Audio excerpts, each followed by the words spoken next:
جی سنتوں کو چھوڑ رہے ہیں کیوں؟ دنیا کے واسطے نا صاحب. اگر داڑھی رہیں گی تو پٹی نہیں ملتی مول صاحب. اگر پینٹ شرٹ پہنیں گے تو نہیں پہنیں گے تو پٹی نہیں ملتی. جی کرتا پہنیں گے تو کون دیں گا بیٹی ہمارے کو. لہذا کیا کرو؟ چھوڑو اس کو، دین کو چھوڑو. نہیں خالی سنت ترک کر رہے نا. سرکار فرمائے میری سنت سے محبت کرا تو میرے سے محبت کرا، میرے سے محبت کرا تو میرے ساتھ رہے گا. من احب سنتی فقد احبنی، من احبنی کان معی فی الجنہ. میری سنت سے محبت کرا تو مجھ سے محبت کرا. فرمائے رسول اللہ کی سنت کیا سمجھ رہے؟ حضور فرمائے قیامت کے قریب دین مٹے گا. فرمائے مٹے گا نہیں مٹے گا ہے نا. دین مٹ جائے گا، دجال نکلنے والا ہے. اب جی نماز نہیں پڑھیں گے، کلمہ چھوڑ دیں گے لوگ ہے نا. قیامت کے قریب کا آثار ہے پورا. اسلام سے برگشتہ ہوتے رہیں گے. سرکار فرمائے صبح مسلمان رہیں گا، شام میں کافر ہو جائیں گے. آدمی فرمائے سرکار وہ کیوں؟ حضور فرمائے دنیا کے لیے، بولے دنیا کی محبت کے لیے ہے نا. ہاں تو دین مٹے گا قیامت کے قریب، سمجھا نا. تو مٹنے کا آغاز کیسا ہوگا وہ؟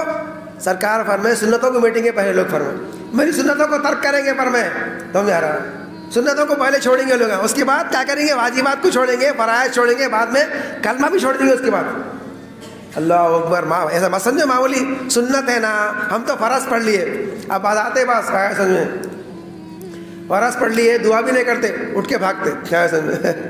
اللہ اکبر. اللہ آپ کو نیک ہدایت عطا فرمائے. سنت جی ایسا سمجھ رہے سنت میں تو معمولی بات. سرکار کی سنت ہو تو کیا بات سمجھ رہے ہیں؟ سمجھ میں آ رہا. غوث پاک رحمۃ اللہ علیہ ایک مثال لے کے بیان فرمائے. ایک دشمن کیا کرا؟ ایک ملک پہ حملہ کرا. تو کیا پہلے قلعہ جو تھا نا کرا، مثال دے کے فرمائے حضور غوث پاک میں. تو پہلا جو قلعہ تھا مٹی کا تھا، کہتے قلعہ ہو.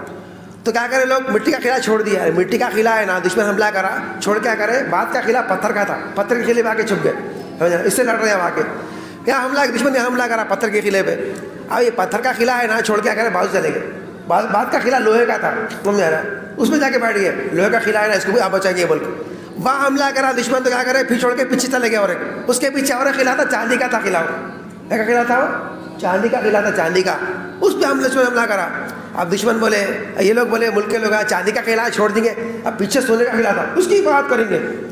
اب وہاں جا کے سونے کے قلعے میں بیٹھ کے لڑ رہے ہیں دشمن سے. اب کیا ہوتا؟ وہ دشمن کی ہمت بڑھ گئی. اب مٹی کا خلاف فتح کرا، پتھر کے خلاف فتح کرا، لوہے کا خلاف فتح کرا، چاندی کا فتح کرا. سونے کا خلاف فتح کرنے میں کوئی مشکل نہیں ہے اس کے لیے. سمجھ گئے مثال؟ وہ سونے کا خلاف کیا ہے؟ ایمان ہے، ایمان. مٹی کا خلاف کیا تھا؟ سنتیں ہیں، وہ نوافل ہے، وہ سمجھ رہے نا. اس کے بعد کیا ہے؟ پتھر کا خلاف کیا ہے؟ واجبات ہے. لوہے کا خلاف کیا ہے؟ فرائض ہے، واجبات ہے، سنتیں ہیں، سمجھ رہے نا. اب یہ چاندی کا خلاف کیا ہے؟ فرائض ہے. ہمارے میرے بھائیوں سونے کا قلعہ ایمان ہے، ایمان. تو شیطان دشمن ہے، وہ پہلے کیا ترک کرا تھا ہمارے سے؟ سنتوں کو چھڑایا تھا. سمجھ میں آ رہی بات؟ اللہ ہم کو نیک توفیق عنایت فرمائے. دنیا کی محبت کے لیے نبی کی محبت نہ کو چھوڑو.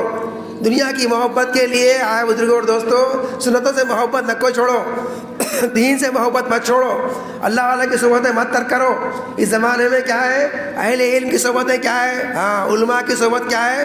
جی سرکار فرمائے عالم دین کے چہرے کو دیکھنا، میرے چہرے کو دیکھنا. فرمائے یہ چھوٹی سنت ہمارے ساتھ. ہم کسی اللہ والے سے وابستہ نہیں ہیں. اگر مرید بنتے بھی ہیں نا، کوئی سنت جماعت کے اندر مرید بنتے بھی تو کیا ہے؟ برکت کے مرید بنتے. خالی برکتاً کسی پیر کے مرید بن گئے تو بن گئے. اب عروس میں جا کے پیر کو جا کے ہدیہ دے کے ذرا آ گیا تو بس، دیکھ کے آ گیا تو بس، سمجھ میں آ رہا. ایسا مرید بنتے ہیں ہم لوگ. میرے بھائیوں صحابہ کی سنت دینے ہوتی. صحابہ کی سنت، یہ اہل سنت والجماعت کے معنی کیا ہے؟ اہل سنت نبی کا طریقہ، والجماعت صحابہ کا طریقہ. کیا طریقہ ہے صحابہ کرام کا؟ ہمیشہ سرکار کی صحبت میں بیٹھتے تھے صحابہ کرام. جی سرکار بولتے تھے جاؤ میاں دنیا ہے تمہاری، جاؤ کھیتوں کو جاؤ، جاؤ کاروبار کرنے جاؤ. فجر کی نماز پڑھنے کے بعد صحابہ کرام بیٹھتے تھے اشراق تک، 8-9 بجے تک بیٹھتے تھے. دیوانوں کی طرح بیٹھتے تھے سرکار کے پاس، ذکر کرتے ہوئے اللہ کی یاد کرتے بیٹھتے تھے. ہمارے پاس کہاں ہے یاد؟ جی فجر کو اٹھتا بھی تو کیا ہوتا معلوم؟ شیطان بھٹکا تھا، واکنگ کر لے بول کے بولتے، چل اٹھ کے واکنگ کر لیں گے. چل دنیا کی خاطر ہمارے پاس اللہ کا ذکر کریں گے بیٹھ کے، شوق سے گھنٹہ بیٹھ کے اللہ کی یاد کریں گے. اللہ ہم کو نیک توفیق عنایت فرمائے.